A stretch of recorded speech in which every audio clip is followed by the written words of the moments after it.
ओ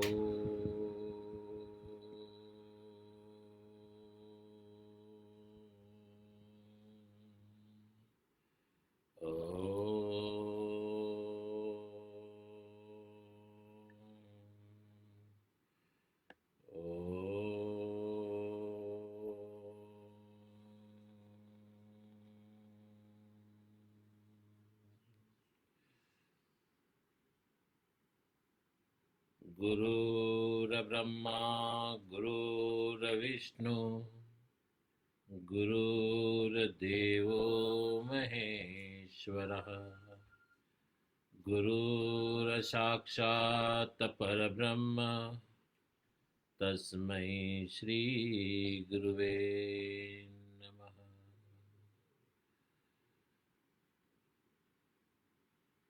सरस वचन तो सरस्वती निपूजूं गुरु ना पाए गुण माणिक ना गावता सेवक ने सुखताए मणिभद्र ने पामियो सुरतेरु एव शाम रोग दुख दूर हरे प्रणमो शीश नमः। सरस्वती माता तुम पाए लागू देव गुरु तणी आज्ञा मांगू जीव अगरे आप बेसजो आय वाणी करजो सवाय आगो पाछो जो अक्षर थाय माफ करजो दोष जो थाय कविजन आगड़ मारी श्रीमती दोष टाड़जो माता सरस्वती। अखंड मंडलाकार सचेत अचेत निराकार और आकार स्वरूप स्वामी सच्चिदानंद जी एवं सिद्धाश्रम के समस्त योगी समस्त मातृशक्ति एवं समस्त देव शक्तियों को मेरा कोटि कोटि प्रणाम। कल माँ भगवती राजराजेश्वरी त्रिपुर सुंदरी के प्रवचन के अंदर कुछ तकनीकी खराब से इंटरनेट का चला जाने से प्रवचन आधा ही रह गया था, इसलिए उसी प्रवचन को आज पुनः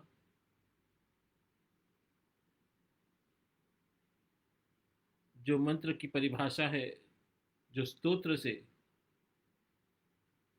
स्तोत्र के अंदर किस गूढ़ता से बीज मंत्र को रखा जा रहा है या जाता है, जिसे मनुष्य उसको बारंबार उच्चार करने से उसको फल की प्राप्ति होती है।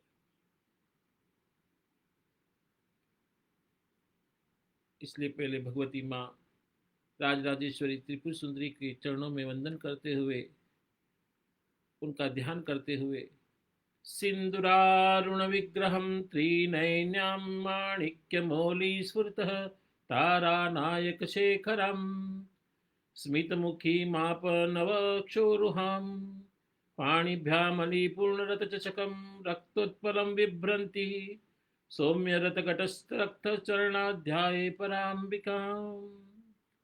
भगवती राजराजेश्वरी का जो मूल स्वरूप है, जो सिंदूरारुण विग्रह है, सिंदूर के रंग से जैसे रंग होते हैं वैसे ही माँ का स्वरूप है, तीन नेत्र है। माणिक्य मौलि स्फुरतम तारा नायक शेखरम, माणिक का मुकुट धारण किए हुए जैसे तारों की जैसे चमकदार है, और वो स्मित मुखी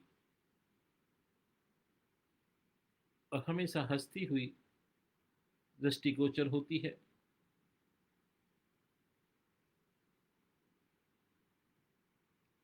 और ऐसी भगवती माँ राजराजेश्वरी के चरणों में मस्तक नमाकर उनकी स्तुति को आगे बढ़ाते हैं। इस प्रवचन को आगे बढ़ाने से पहले मैं आपको एक बात आपको बताना चाहता हूं। आज पूरी दुनिया भर के अंदर कोरोना वायरस इस तरह पैर पसारे बैठा हुआ है।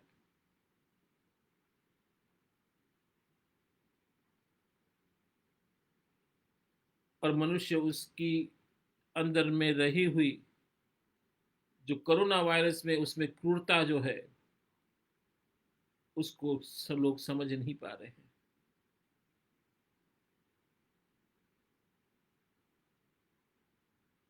पढ़े लिखे लोग भी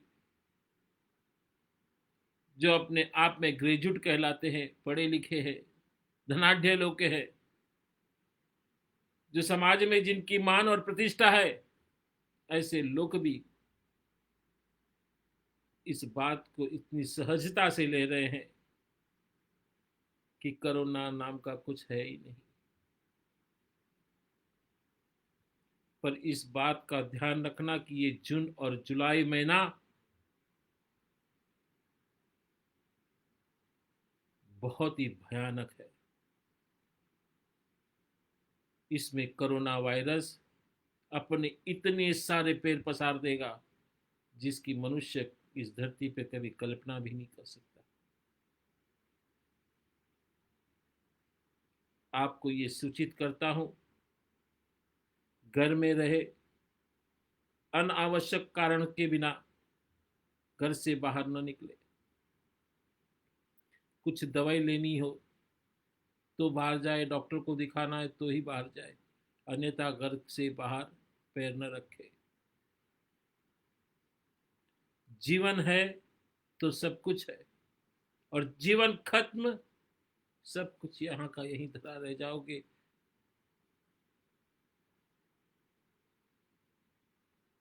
और मनुष्य करता किसके लिए है? बाहर घूम रहा ये धन कमाने के लिए।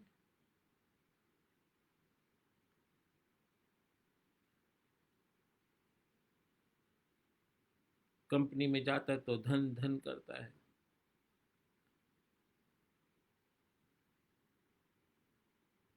नौकरी में जाता है तो धन धन करता है, हर चीज चाहिए तो धन धन करता है, किसी से लेना हो तो धन धन करता है। जीवन के हर पड़ाव पे वो धन धन धन धन समेटते रहता है। पर जब उसका अंत समय आता है, अपनी आखिरी सांसें ले रहा होता है, तब भी वो अपने बच्चों को उस धन धन धन के बारे में बताता है। और जब उसके अंदर का राम, उसके प्राण जब निकल जाते हैं, और जब उसकी 13वीं की चिट्ठी लिखी जाती है और सबको भेजी जाती है, तो उसमें लिख उसका बेटा ही लिखता है, मेरे परम पूज्य पिताश्री का निधन हो गया। क्या हो गया? निधन हो गया। मीन्स तुमने जो भी कमाया जिंदगी में वो सब गया, निधन हो गया। धन के बिना ही आपको जाना है, कुछ साथ में नहीं आना है।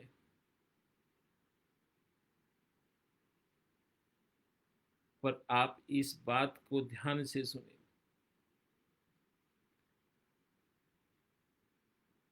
पर जो निधन होके तो चला जाएगा, पर उसके पीछे उसके घर के अंदर उसके भाई बहन, माँ बाप, पिता पुत्र, ये सारा परिवार रहता है। और वो सारे लोग एक दूसरे से ऐसे जुड़े होते हैं। वो व्यक्ति तो चला जाता है, मगर उसकी कमी हमेशा खुलती रहती है।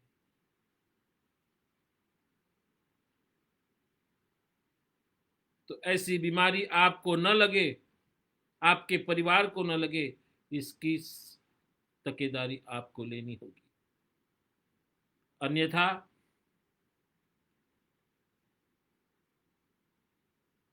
पंछी कब उड़ जाएगा,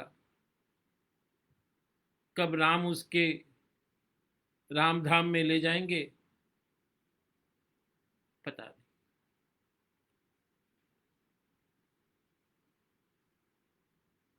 जो सच में आप पढ़े लिखे लोग हैं, संस्कारी है, बड़ों का आदर और सम्मान करना जानते हैं, अपने परिवार की सुरक्षा चाहते हैं,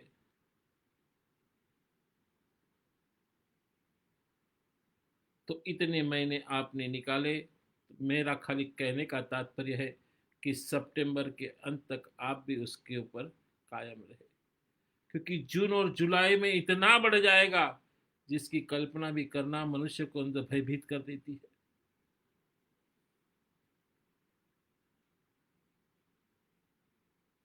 हर इंसान उसको मजाक में ले रहा है। ये मजाक की बात नहीं है। विज्ञान कितना भी आगे निकल जाए,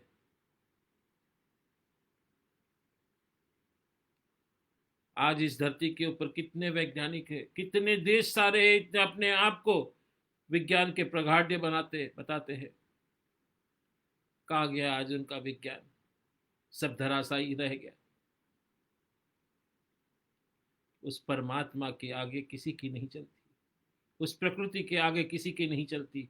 वो कितना भी वैज्ञानिक हो, वैज्ञानिक क्या करता है? रिसर्च करता है, उसका खुद का बनाया हुआ कुछ नहीं है। जो है अस्तित्व में वही आपको दे रहा है, मगर वो अस्तित्व में लाने वाला जो व्यक्ति है वही है परमपिता परमात्मा। तो उस परमात्मा ने बनाई हुई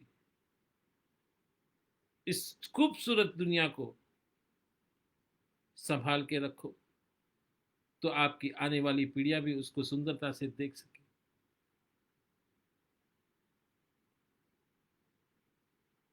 पर एक बात तो है कि इस कोरोना ने मनुष्य के कम खर्चे में कैसे रह सकते हैं,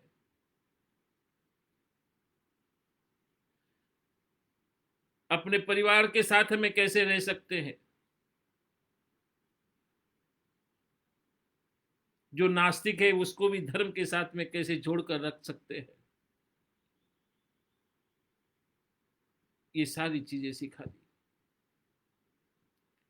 सोचने की बात है कि अपने ऋषि मुनि आचार्यों ने, जो वेदाचार्य थे, उन्होंने कितनी सुंदरता से अपने खाने के अंदर जो गरम मसाले देते थे, लौंग है, इलायची है, दालचीनी है, काली मिरी है,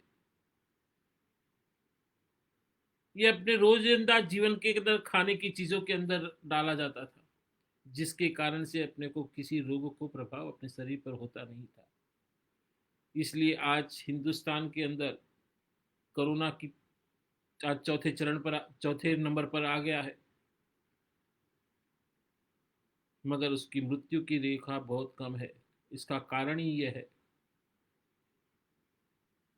कि हम हल्दी, लौंग, इलायची, दालचीनी, काली मिरी, अदरक, सौंठ, गौड़, ये सब हम सेवन करते हैं, जिसके माध्यम से हमारी प्रतिकार शक्तियां बढ़ जाती है। तो आप भी उसका सेवन करें। और मेरा यही आपको निवेदन है, मैं आपको बार बार इस चीज का सूचित कर रहा हूं कि आप कोरोना से बच के रहे, बिना कारण घर से बाहर न जाए, अन्यथा उसकी जिम्मेदारी आपकी होगी। नहीं तो बाद में कहेंगे कि आपके गुरु होते हुए ऐसा क्यों हुआ। गुरु ने आपको बताया, उस चीज का पालन करो, नहीं है फिर कोई गुरु की जवाबदारी नहीं होती। एक बार, दो बार, तीन बार, कितनी बार मैंने आपको बताया इस चीज पे।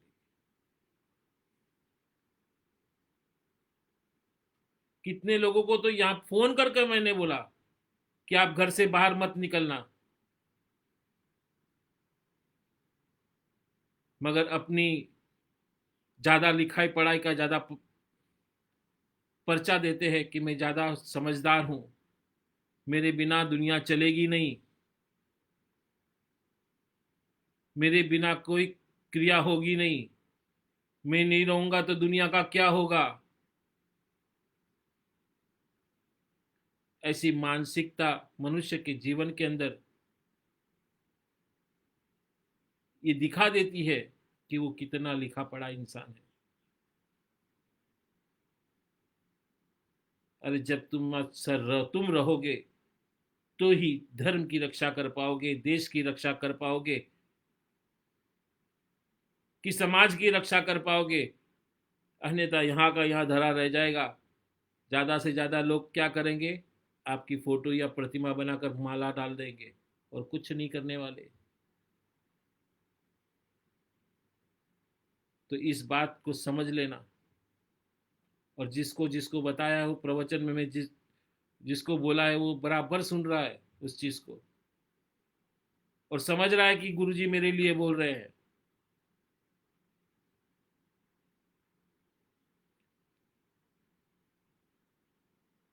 फिर कल उठ के गुरु को दोष मत देना कि गुरु के होते हुए उस व्यक्ति का ऐसा क्यों हो गया। जब बार बार कहने के पश्चात भी आप उस क्रिया को नहीं करते हैं तो गुरु अपने दायित्व से छूट जाता है। गुरु एक बार, दो बार, तीन बार, चार बार कहेगा,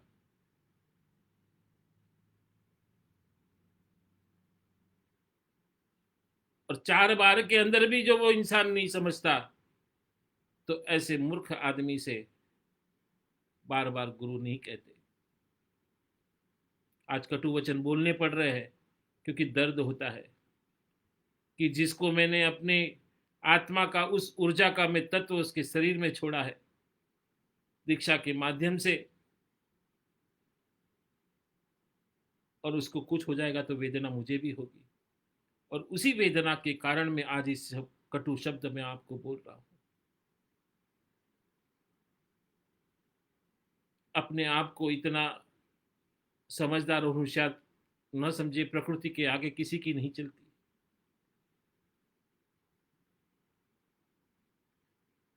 लक्षचंडी यज्ञ के पहले आपने सुना होगा कि मैंने बताया था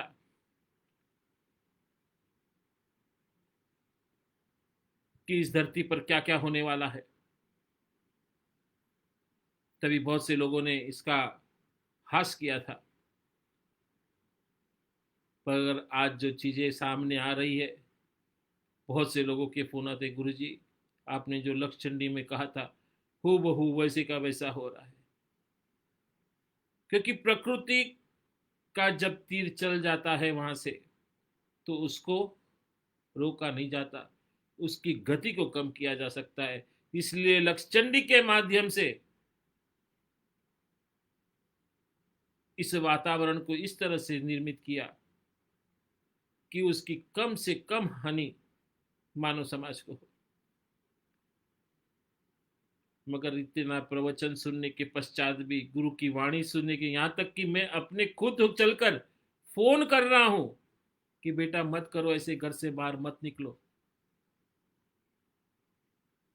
मगर अपने आप को ज्यादा होशियार और समझदार समझने वाले इंसान कहाँ गुरु की बात सुनेंगे और कहाँ परमात्मा की बात सुनेंगे। और जब गुरु सामने आता है तो हाथ जोड़कर बोलते हैं, गुरुदेव गुरुदेव आपके सिवा कुछ नहीं है, कुछ नहीं है। हमारे यहाँ मराठी में कहावत है कि मनी नाय भाव आणि देवा माला पाव, कि मन के अंदर तो भाव नहीं है, फिर भी परमात्मा मुझे तू दर्शन दे दे, तो कहां से होगा। भाव के बिना कोई भी क्रिया सिद्ध नहीं होती। इसलिए भाव प्रेरित के गुरु ने दिए हुए वचनों का पालन करो। बिना अकारण कभी घर से बाहर मत निकलो अभी फिलहाल। हाँ, जो मैं बुला रहा हूं आपको कि तुम आओ आश्रम में, तो उसकी जवाबदारी मेरी हो जाती कि मैं उसको सही सलामत कैसे घर में लेके आऊं और उसको वापस सही सलामत उसके घर कैसे भेजूं। ये जवाबदारी मेरी है क्योंकि मैंने उसको बुलाया है।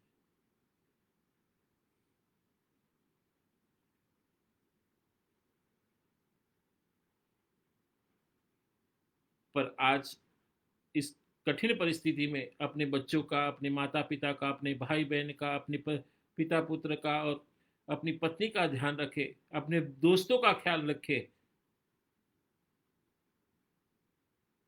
अपने समाज का, अपने देश का ख्याल रखे, कि जो इसके प्रभाव में आ गए तो ये सारे वंचित रह जाएंगे। आज हॉस्पिटल में जगह नहीं है। जो हॉस्पिटल में बेड मिल भी गया तो 5-5 लाख, 10-10 लाख, 20-20 लाख रुपए लग रहे हैं। कहां से लाओगे। जो धनाढ़ लोग हैं वो तो चले जाएंगे, नहीं तो सरकारी अस्पताल में सड़ते पड़ोगे जहां आपको देखने वाला कोई नहीं होगा। और जब कोरोना लग जाता है तो आपकी पत्नी हो, आपके बच्चे हो, आपके माता पिता हो, आपको हाथ तक नहीं लगाएंगे। यहां तक कि आपकी मृत्यु के बाद आपके शव तक को हाथ नहीं लगा सकते। तो सोच लिए कौन किसके लिए क्यों कर रहे हो। तो आपको खाली कहने का यही है कि आप सुरक्षित रहे, निरोगी रहे और कल्याणमय जीवन जिए।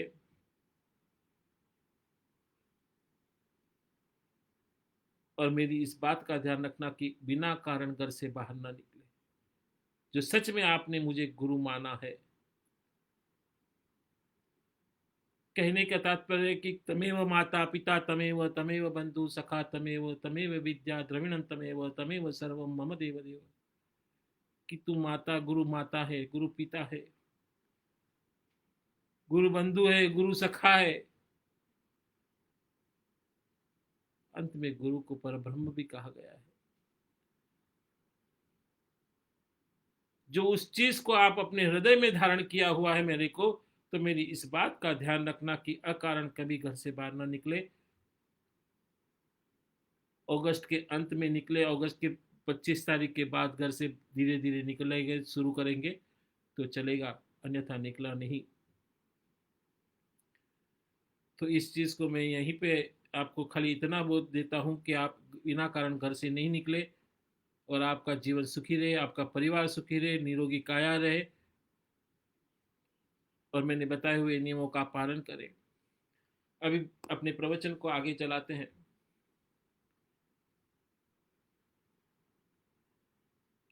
कल जहां पे छोड़ दिया था मैं वहीं से थोड़ा सा शुरू करता हूं आपको।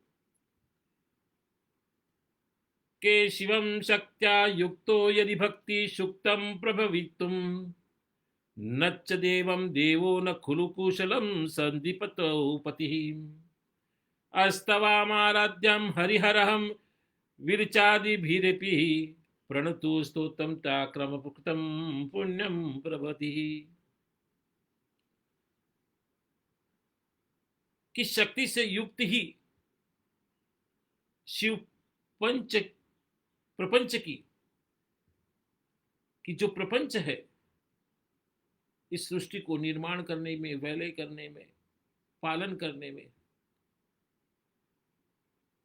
प्रपंच की सृष्टि कर देव और ब्रह्मादि तक भी पूजित कमलों को भला मुझे जैसा पुण्य,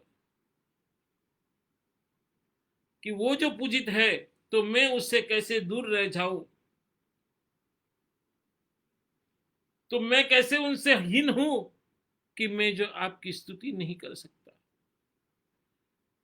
मैं आपकी स्तुति करना चाहता हूं।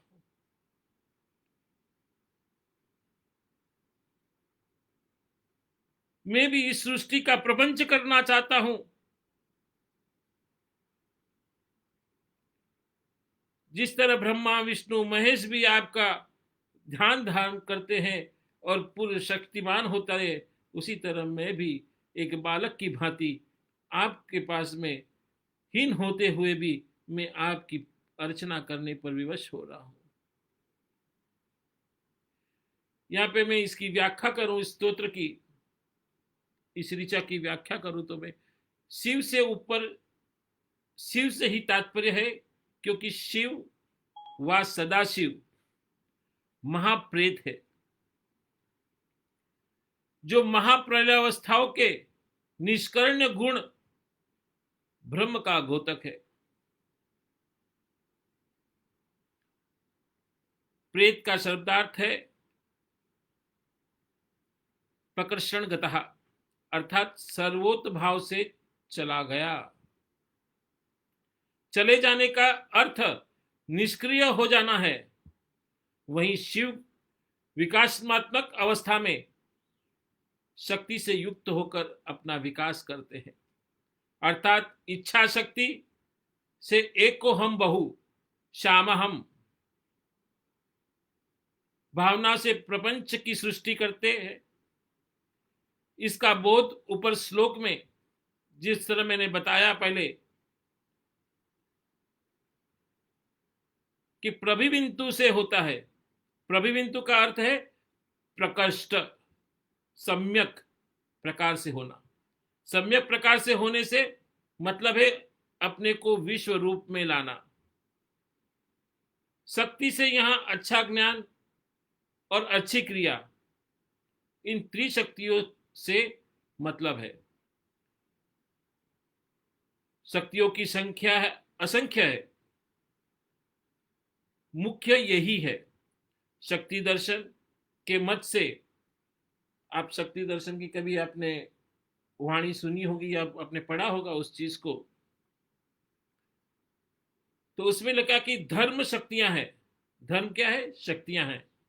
और शिव धर्मी शक्ति है। शाक्त दर्शन में शिव का स्थान गौण है, कुछ नहीं है। शिव गौण है। उसके अनुसार यदि मैं केवल अव्यक्त निराकार शक्ति मात्र थी, देहुई एक अन असितहम, उपनिषद में कहा कि यह बहुत ही युक्त सिद्धांत है। इसे हम प्रत्यक्ष सांसारिक सृष्टि की क्रिया में भी देखते हैं। कैसे देखते हैं अपन? स्त्री अकेली ही रहती है, जब संतान सृष्टि की आवश्यकता होती है पुरुष के साथ सामंजस्य होता है। संतान की उत्पत्ति करने वाली स्त्री है और पुरुष उसका सहकारी मात्र है। ध्यान से सुनना मेरी इस बात को, बहुत गूढ़ रहस्य बता रहा हूं मैं आज आपको।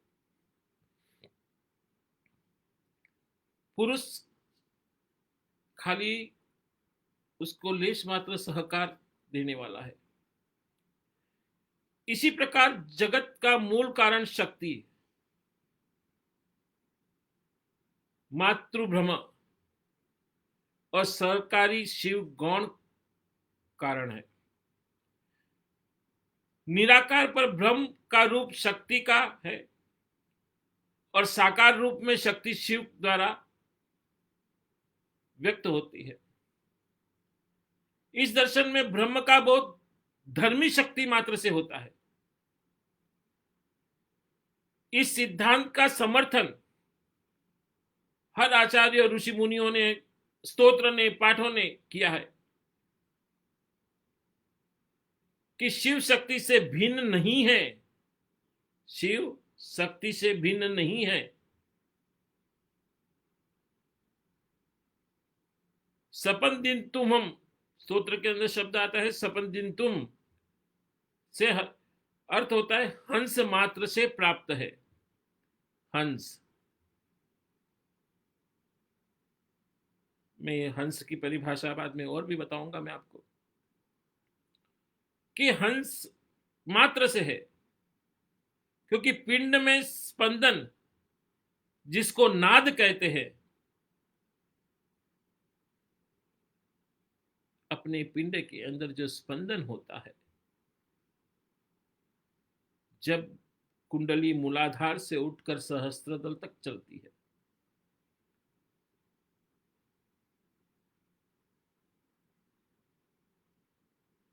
और वो जब चलती है तब वो नाद करते करते करते चलती है। तो नाद क्या होता है? हंस यही होता है। जैसे कि ब्रह्मांड में परमहंस द्वारा संपन्न होता है। जब किसी गुरु के पास शिष्य जाता है, अपनी शक्ति के माध्यम से गुरु उसको स्पंदन मात्र से, शक्तिपात के मात्र से, उसको आलिंगन करने मात्र से, उसका स्पर्श करने मात्र से, उसकी दृष्टि गोचर करने से मात्र से उसको वो स्पंदन देता है, और वो स्पंदन से वो ज्ञान की प्राप्ति करता है, बौद्धिक जीव की प्राप्ति करता है।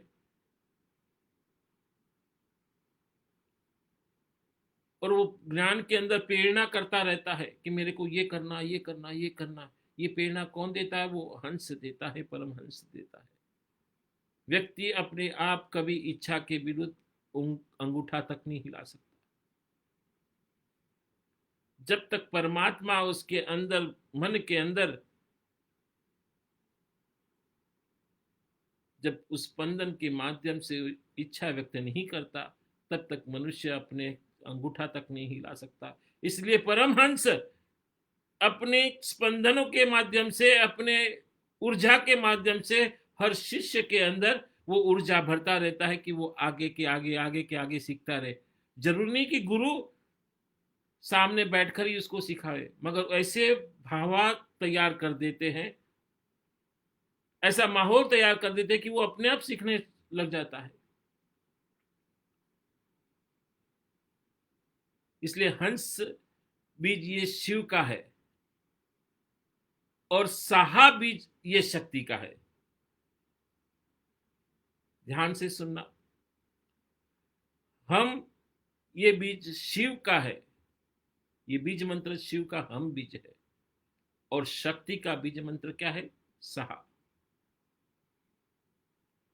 अभी हम प्लस सहा तो क्या हुआ? हंसहा।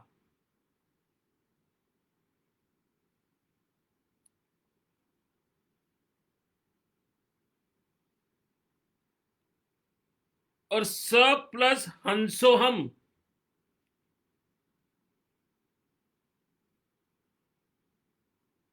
तो इसका अर्थ होता है सोहम। ये शक्ति प्लस शिव का बीज मंत्र है सोहम।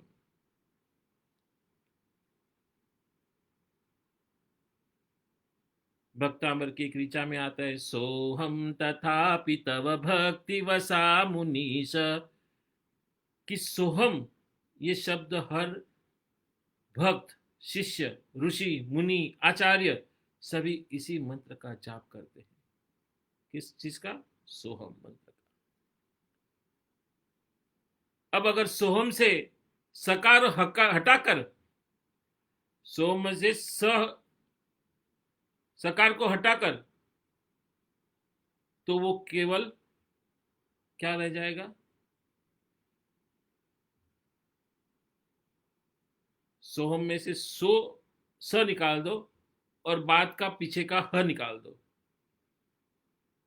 तो क्या रह जाएगा? ओम। ओम का प्रणव बचेगा खाली सिर्फ। इस तरह हंस वस्तु किंचित स्थूल रूप में प्रणव रूप में ही है। इन्हीं दोनों ह और स के रूपांतर में सोम बनता है, और महाप्रेत सदा शिव का बीज है, और परम हंस ही पर ब्रह्म और हंस ही जीव है। इसी परम हंस से ब्रह्मांड की सृष्टि और उसी ब्रह्मांड का लय होता है। और हुम प्रसवा सृष्टि गोतक, हुम शब्द इस सृष्टि का गोतक है, और सहा निश्वास, अंदर जाने वाला श्वास लय गोतक होता है। जो प्रणव की सूक्ष्म हंस है, जिससे सर्वप्रथम बिंदु अर्थात धनीभूता निराकार शक्ति है। यही प्रधान व यथार्थ ब्रह्म है, यही अवैध व अनिर्वचनीय ब्रह्म है। हरिहरादि आराध्य, इसका तात्पर्य है कि वैदिक मंत्र ओमकार से युक्त होने का, शक्तिहीन अर्थात धर्म शक्ति हीन अर्थात धर्मी माइनस शक्ति, कोई भी कार्य करने से अशक्त हो जाते हैं। जो आपके शरीर के अंदर आत्मा नहीं है, तो आप क्या करोगे? आप कुछ चीज हिला सकोगे? नहीं है। आपका माइंड कोमा में चला गया, शक्ति नहीं है आपके शरीर के अंदर। आप अंदर ही अंदर स्मरण कर रहे हैं, मगर हाथ पैर नहीं हिला पा रहे। क्यों? क्योंकि वो शक्ति जागृत नहीं है।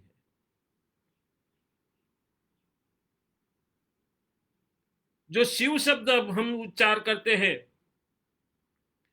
जो शिव में से जो ई रूपी शक्ति है वो जो निकाल दी जाए तो वो शिव भी शव है।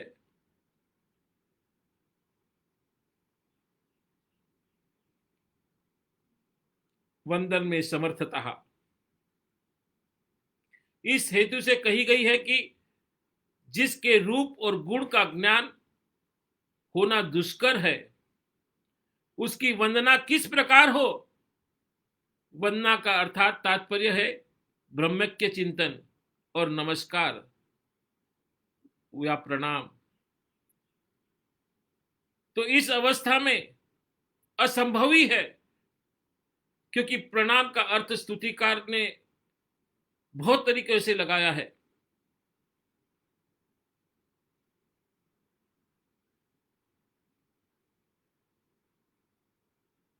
तो इसमें संवेश, संवेश का अर्थ होता है तादात्म्य, अर्थात उसमें एक हो जाना।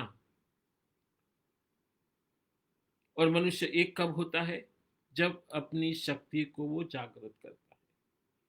तो इसमें आपको ने देखा होगा कि इसमें शक्ति को जागृत कैसे करते हैं। तो इसमें मैंने 3 मंत्र आपको बताया इसमें, हंस, हंसा, सोहम और ओम, ये मंत्र मैंने आपको बताए।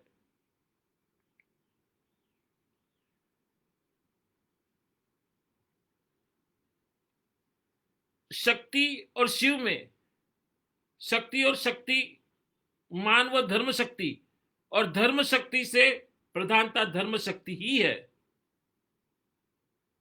आप इस चीज को समझ नहीं पाएंगे जिस तरह से मैं आपको बता रहा हूं, क्योंकि इसकी व्याख्या करने जाऊंगी तो बहुत बृहद हो जाती है। तो आप खाली समझने का चेष्टा कीजिए कि शक्ति और शिव में, शक्ति और शक्ति दोनों विभाजन होते हुए भी एक है। इसलिए शक्ति और शिव दोनों बताए गए। बाद में क्या बताया, शक्ति और शक्ति, मान व धर्म, मीन्स धर्म और शक्ति, और धर्मी और शक्ति, ये प्रधानता धर्म शक्ति ही है। तन्यासम पासु तव चरण,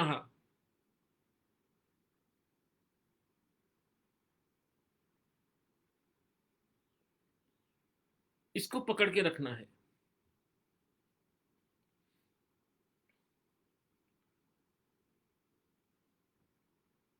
भ्रमम विरिचितम विरिचितम विरिचयति लोकान विकलम, वहेतेनम शौरी कपमपि सहस्रेणम शीर्षारम, हरम चक्षुभेनम ध्वजरी भसितोलम विविधम।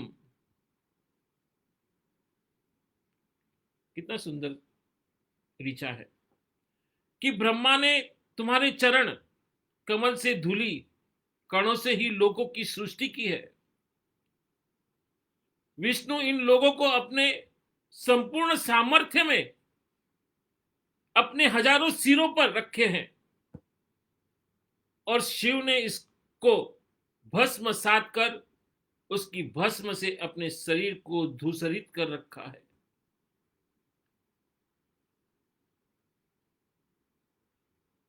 तो इसका तात्पर्य क्या बताया कि शक्ति ही कार्य का कारण है। किसी भी कारण का कारण ही शक्ति है। कोई भी क्रिया कर रहे हैं आप, एक्स वाई जेड, कोई भी क्रिया आप करो, जैसे आश्रम में अभी श्रीमंडल बना रहे हैं, खेत जोते जा रहे हैं, हर व्यक्ति अपना अपना कार्य कर रहा है, पर वो कार्य कहां से होता है कि उसके पास रही हुई शक्ति के कारण।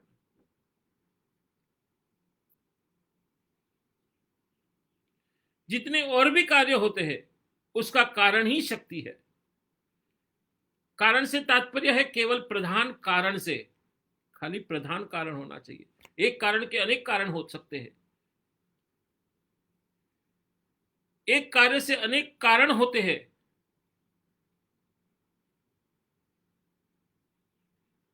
जैसे एक घड़ा ले लीजिए आप।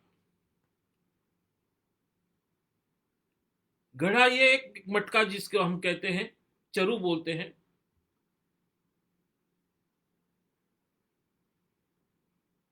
उस चरु का कारण क्या है,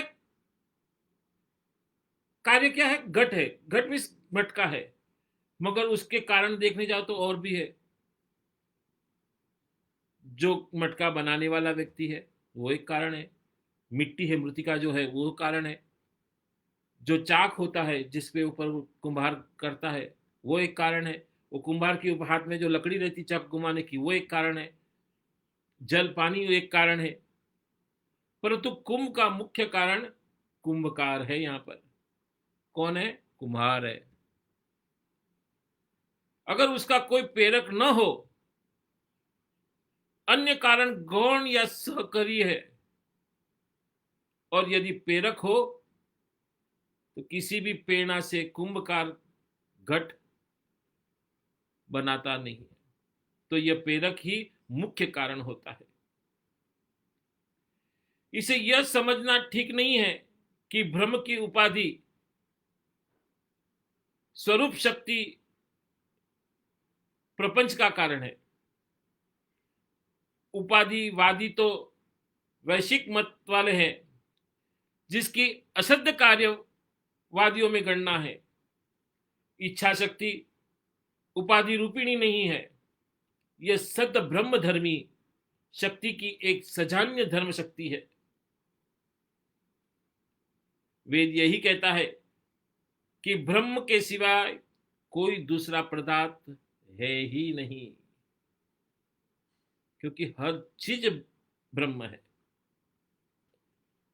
सोचने की बात है, यहां पर आप सोच सकते हैं। वेद क्या कहता है कि जिस चीज को आप देख रहे हैं, स्पर्श कर रहे हैं, कि आपके मस्तिष्क के अंदर जो भी कल्पना भी आ रही है वो भी ब्रह्म है। और भेद जो भी दिखता है वो बाधित है। गुण अपने सजातीय समान धर्म वाले ही कार्य करते हैं। तंतुओं से पट रूपी अपने धर्म का गुण वाले कार्य ही होते हैं। इसी प्रकार कारण के गुणों के अनुसार कार्य होते हैं। यह परम शक्ति अपनी इच्छा शक्ति शक्ति ब्रह्मा के द्वारा असंख्य ब्रह्मांडों की रचना करती है। ब्रह्मांड कितने हैं? असंख्यात है।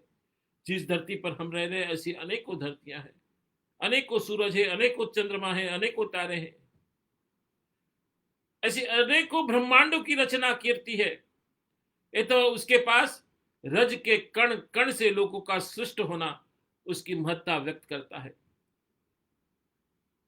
वस्तुतः ब्रह्मांड असंख्य है, जिसमें से प्रत्येक में एक ब्रह्मा, एक विष्णु और एक रुद्र है।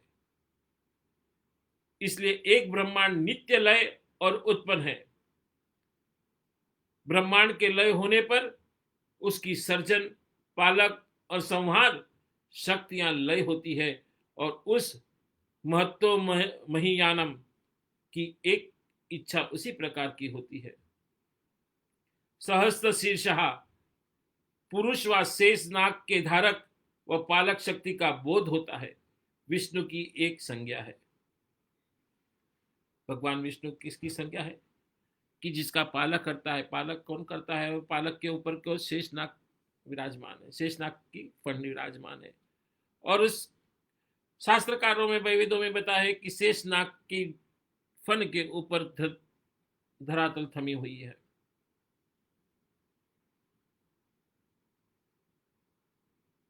तो वो पालक शक्ति है, इसीलिए उसको विष्णु की संज्ञा दी गई है। इसलिए वो शौरी है। शौरी का अर्थ होता है वीर।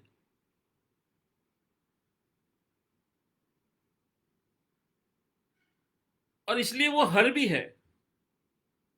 हर का अर्थ होता है हरने वाला।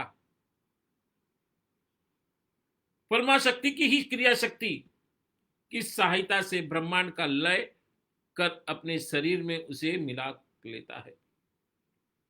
इसका यह लय कार्य व भ्रम स्वीकरण अपने में मिला लेना सूर्य के जल पोषण और पुनर्वर्षण वत पुनः सृष्टि सूचक है। इस प्रकार तीनों शक्ति से सृष्टि स्थिति संवाद क्रियाओं के संपादन में समर्थन होते हैं। अन्य शक्तियों की क्या बात। स्वयं महाकाल स्वीकार करते हैं कि मैं तुम्हारी ही प्रसन्नता से सर्व कार्य समर्थ होता हूं। तब चंद्र सूर्य आदि की गणना में क्या बात है। छोटे से बड़े तक किसी की भी स्वतंत्र सत्ता का शक्ति नहीं है। इससे भगवती परमाशक्ति का एकमेवाहित्यम ब्रह्म होना सिद्ध है।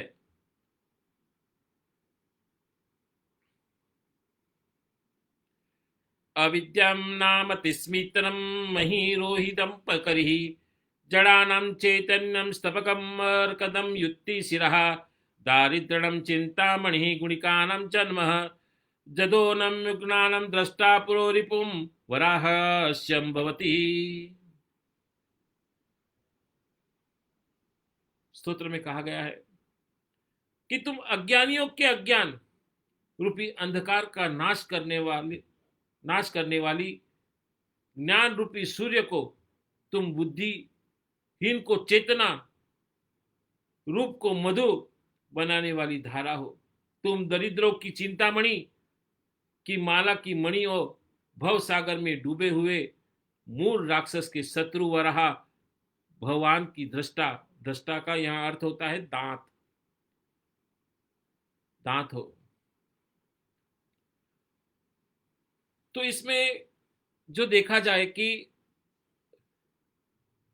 यहां पे अविद्या वालों जो सूत्र में आया है अविद्या वालों का तात्पर्य है कि अशुद्ध विद्या तत्व से व्याप्त लोगों से। इसका भावार्थ यह हुआ कि अशुद्ध विद्या जिसके पास है जो खाली दूसरों का बुरा ही करना है दूसरों के बारे में बुरा ही सोचना है खाली अपनी महत्वाकांक्षा को ही देखना है मैं ही सबसे बड़ा हूं ये मानना है दूसरे जो भी कर रहे हैं वो बुरा कर रहे हैं मैं जो कर रहा हूं वही अच्छा है मैंने किया है वही अच्छा है। ये जो अशुद्ध विद्या का तत्व है उसको अविद्यावासो बोलते हैं। विद्या तत्व शुद्ध और अशुद्ध दो प्रकार की है। माया कला अविद्या राग काल नियति और पुरुष ये 7 तत्व विद्या तत्व में है। इसमें माया तत्व ने पुरुष तत्व को कला अविद्या राग काल और नियति इन 5 तत्वों को आवृत कर रखा है। अर्थात पुरुष आत्मा के सर्वत्र कर्तव्य सर्वज्ञत्व और तत्पर्य नित्यत्व और स्वतंत्रता भावों को छिपा रखता है। अभी इसकी व्याख्या में एक एक आगे बताऊंगा मैं आपको जिस जिस चीज को मैंने बताया है यहाँ पे कि पहले माया क्या चीज है।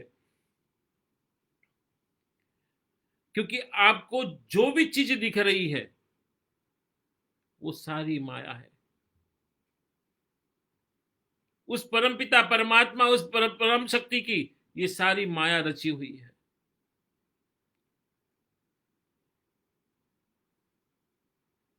जो आप जो भी देख रहे हैं जो आप कह रहे कि ये मेरे सुख सुविधा के साधन है वो भी एक माया है। ये मेरा है ये तेरा है ये भी कहना भी एक माया है। आपका खाली एक ही चीज है आपकी वो है आपकी आत्मा। ये आपकी शरीर भी ये माया है।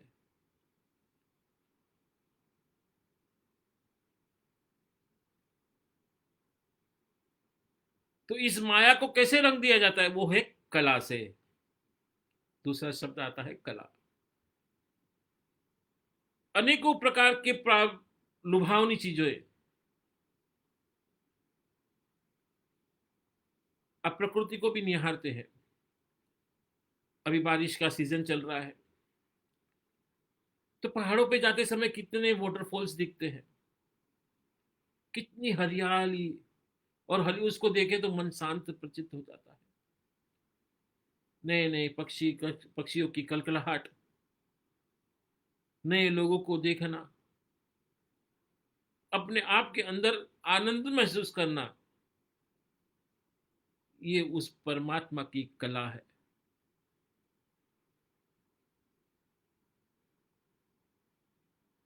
और वो कला और वो माया किसने व्याप्त कर रखी है? अविज्ञा ने। अविज्ञा, जिसका ज्ञान आपको नहीं है, आप खाली उस देखने वाली चीज को ही अपनी माया में जकड़े हुए हैं। और जिस दिन ये अविज्ञा निकल जाती है, मनुष्य ब्रह्म की तरफ दौड़ता है। मन अविज्ञा कब निकलती है? जब आपके अंदर से राग, द्वेष, छल, कपट और प्रपंच, ये सब जब निकल जाता है।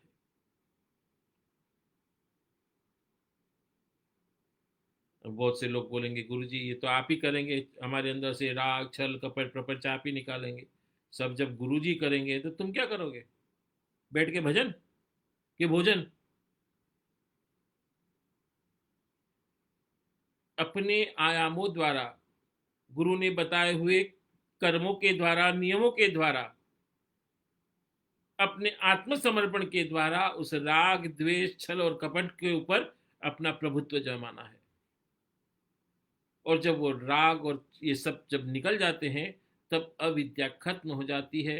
और जब अविद्या खत्म हो जाती है, तो वो कला और माया, वो भी भस्म होकर अपने मूल उस परम पिता परमात्मा के अंदर देखने लगता है। मगर ये राग, द्वेष, छल, प्रपंच किसके व्याप्त है? काल से व्याप्त है। काल का अर्थ यहां पर होता है आपके किए हुए पूर्व जन्म के कर्म।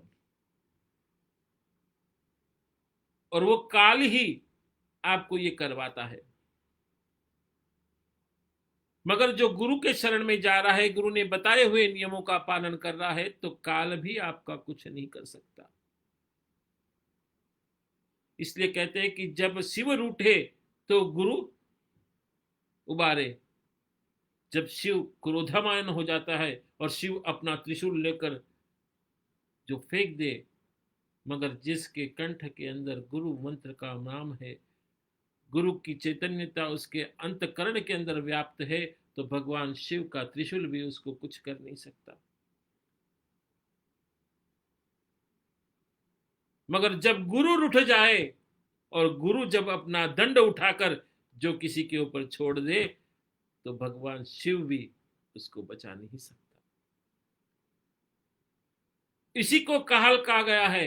और काल को नियति क्या कहते हैं? नियति उसको काबू में करती है। तो नियति कौन होता है? यहाँ पर नियति का अर्थ होता है गुरु। गुरु का अर्थ होता है, यहाँ पर गुरु के तीन अर्थ बताए गए हैं यहाँ पे नियति के रूप में, कि एक परम पिता परमात्मा, जगत परम जगदम्बा, दूसरा परमहंस गुरु, और शिव। ये तीन प्रकार की नियति बताई गई है। और ये नियति ही पुरुष के सात तत्वों को विद्या तत्व में परिवर्तित कर देती है।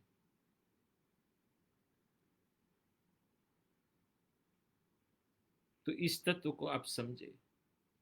इसमें माया तत्व में पुरुष तत्व सबसे मिलता है।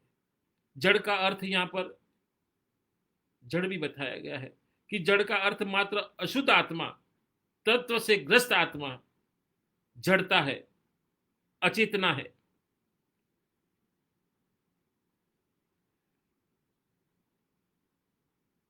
चेतना को देने वाली, चित्त शक्ति, चैतन्य स्तवक कही गई है। स्तवक का अर्थ होता है यहां पर समूह। इसकी उपमा मधुधारा नाम के स्तोत्र है उसमें दी गई है, क्योंकि चैतन्य ही आनंद का दायक है और मधु अमृत को भी कहते हैं, और अमृत तत्व के बिना आनंद कभी प्राप्त होता ही नहीं है।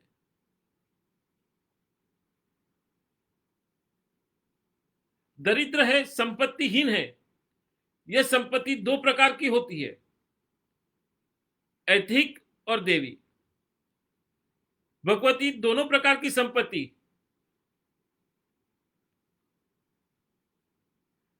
हीनों के हेतु चिंतामणि पत्थर, स्तोत्र में कहा गया है कि चिंतामणि पत्थर, जो सब कामनाओं की पूर्ति करने वाला कहा जाता है, अर्थात भगवती भोग और मोक्ष दोनों देने वाली है। यहां कहने का तात्पर्य यह है कि श्री सुंदरी पूजन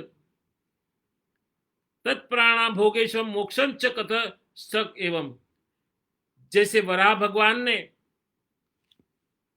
जल में डूबी हुई पृथ्वी को, निगमना पृथ्वी, निगमना मीन्स पानी के अंदर, पृथ्वी को मुर नामक राक्षस को मारकर दांत के ऊपर उठाकर स्थिर किया, वैसे ही भगवती संसार रूपी सागर में डूबे हुए का उद्धार करती है, अर्थात मोक्ष देकर पुनः पुनः जन्म दुख के से बचाती है। उसका एक ही रूप वाराई भी है।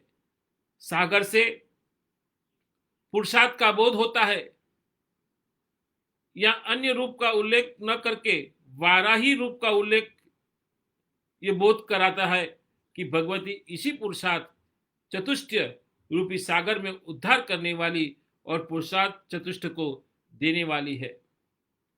इससे भगवती विज्ञान ब्रह्म है और भुक्ति और मुक्ति दोनों ही देने वाली है। ऐसी भगवती माँ जगदम्बा पराम्बिका राजराजेश्वरी त्रिपुर सुंदरी जो श्री यंत्र की अधिष्ठिता देवी है, ऐसी भगवती मुझे भी उद्धार करे और मुझे इस दुख और जंजाल से निकालकर मोक्ष रूप को प्रदान करे। तो ये तात्पर्य है। कल मैं इसके ऊपर और विवेचन करूंगा इसके आगे, क्योंकि अभी मैं कल एक दिन और है, क्योंकि इसके ऊपर विवेचन तो बहुत बड़ा और बनकर आएगा। जैसे जैसे समय मिलता रहेगा मैं आपको बताता रहूंगा। पर मेरी बात जो शुरुआत में मैंने आपको बताई थी, प्रवचन के पहले चालू होते ही मैंने बताई थी कि आप अपनी बुद्धिमत्ता को, अपने आप को ज़्यादा होशियार न समझे, घर से बाहर न निकले, बाहर की वस्तुओं का ज़्यादा सेवन न करें।